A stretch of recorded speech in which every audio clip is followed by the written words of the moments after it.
माना कि तेरी दीद के काबिल नहीं हूँ मैं, तू मेरा शौक तो देख, मेरा इंतजार तो देख। आज हम याद कर रहे हैं एक ऐसे राजनेता को जिनकी सादगी, ईमानदारी और दूरदर्शिता ने भारत के इतिहास में एक अनमोल अध्याय जोड़ा। जी हाँ, हम बात कर रहे हैं डॉक्टर मनमोहन सिंह की।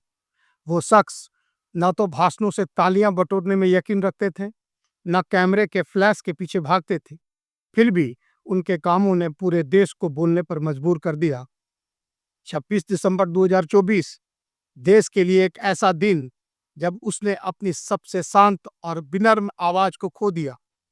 एम्स दिल्ली में 92 साल की उम्र में इस पूर्व प्रधानमंत्री का निधन हुआ और उनके साथ खत्म हुआ एक युग।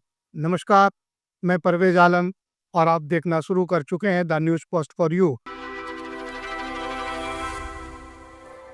आप मेरे चैनल को लाइक और सब्सक्राइब कर लें, साथ ही अपने दोस्तों में शेयर भी कर लें।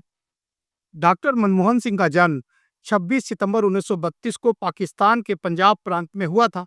एक साधारण किसान परिवार से आने वाले मनमोहन सिंह ने पढ़ाई के प्रति ऐसा जुनून दिखाया कि वो ऑक्सफोर्ड और कैम्ब्रिज तक पहुंचे। अर्थशास्त्र में उनकी गहरी समझ ने उन्हें दुनिया भर में पहचान दिलाई। लेकिन असली कहानी शुरू हुई तब जब 1991 में भारत के वित्त मंत्री बने। डॉक्टर मनमोहन सिंह को आर्थिक सुधारों का महानायक कहा जाता।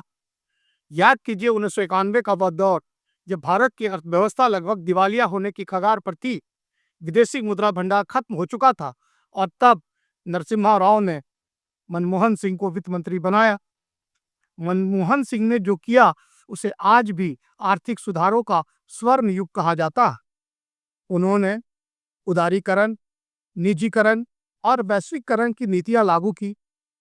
जो देश कभी अपने आयात के लिए भी संघर्ष कर रहा था, वो धीरे धीरे विदेशी निवेश का केंद्र बन गया। याद कीजिए वो लाई उन्होंने संसद में कही थी, हम इस रास्ते पर मजबूरी में चल पड़े हैं, लेकिन इसे हमें भारत का भविष्य बनाना होगा, और ऐसा हुआ भी। 2004 में जब सोनिया गांधी ने प्रधानमंत्री बनने से इनकार कर दिया तो उन्होंने मनमोहन सिंह पर भरोसा किया, और यही वो क्षण था जब देश को एक ऐसा प्रधानमंत्री मिला जिसने सत्ता को जिम्मेवारी की तरह संभाला, ना कि दिखावे की तरह। मनमोहन सिंह कभी भी उग्र भाषणों के लिए नहीं जाने गए, लेकिन उनकी चुप्पी अक्सर विरोधियों शोर से भारी पड़ी। उनका हर निर्णय गहराई और देश की भलाई को प्राथमिकता देता था। उनके नेतृत्व में भारत ने कई ऐतिहासिक कदम उठाए। मनरेगा, इस योजना ने गांवों में रोजगार की एक नई लहर पैदा की। परमाणु समझौता, 2008 का यह समझौता उनकी सबसे बड़ी कूटनीतिक सफलता थी। खाद्य सुरक्षा अधिनियम और शिक्षा का अधिकार, उन्होंने करोड़ों भारतीयों को भोजन और शिक्षा का अधिकार दिया। लेकिन आलोचनाओं के बीच भी खड़ा रहा उनका व्यक्तित्व।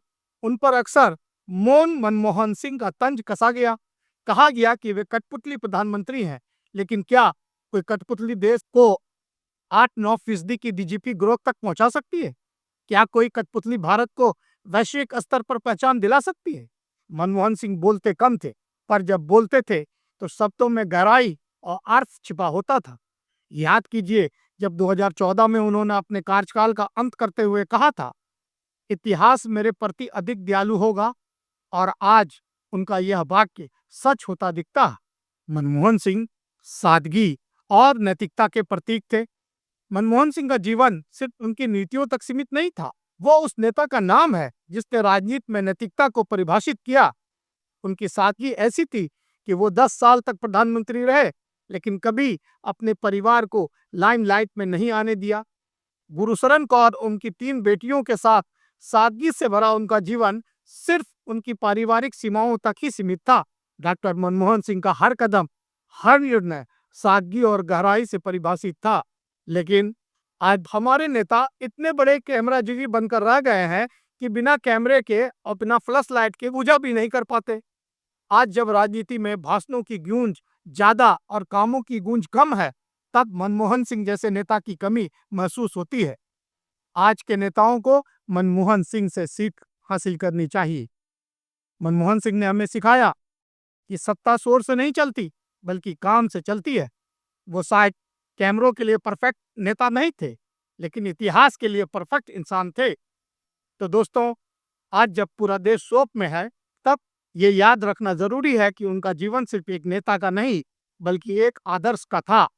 सादगी, ईमानदारी और निष्ठा का जो संदेश उन्होंने छोड़ा है, वो हमेशा भारतीय राजनीति को राह दिखाता रहेगा।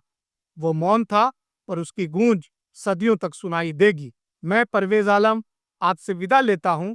सोचिएगा, क्या हमारे पास राजनीति में कोई दूसरा मनमोहन सिंह होगा? जवाब है शायद नहीं। नमस्कार।